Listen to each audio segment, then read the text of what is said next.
Guys আজকের match শেষে আমি আমার টিমমেটের এমন একটা রিয়াকশন আপনাদেরকে শোনাতে চলেছি যেটা শোনার পর আমার মনে হয় না যে আপনারা আপনাদের হাসি ধরে রাখতে পারবেন। আচ্ছা চলেন রিয়াকশনটা একটু পরেই শোনাই। খেয়াল করলে দেখতে পারবেন আমার সামনে রয়েছে এনিমিদের ফুল স্কোয়াড, আর এইদিকে দেখেন আমার টিমমেট অলরেডি দুইটা মরে গেছে, আর এইখানে ওরা আমাকে একা দেখে সবাই মিলে আমার উপর একসাথে রাশ করে দেয়। প্রথমে MP40 দিয়ে একটাকে ডাউন করি,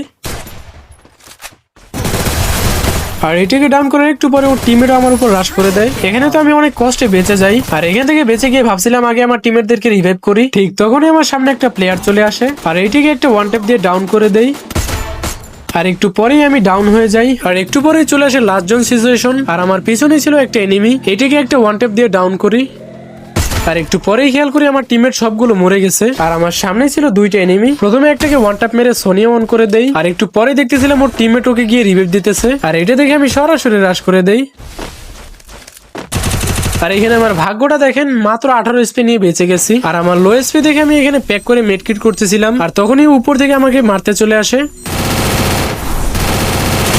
আর এখানে প্যাকের মধ্যে বসে ওকে আমি ডাউন করে দেই। আর একটু পরে টিমমেটদেরকে যাচ্ছিলাম রিভাইভ দেওয়ার জন্য, আর তখন আমার টিমমেটের রিয়াকশনটা একবার শোনেন। রিভাইভ পামু তাই ভাই রিভাইভ দে ভাই রিভাইভ দে।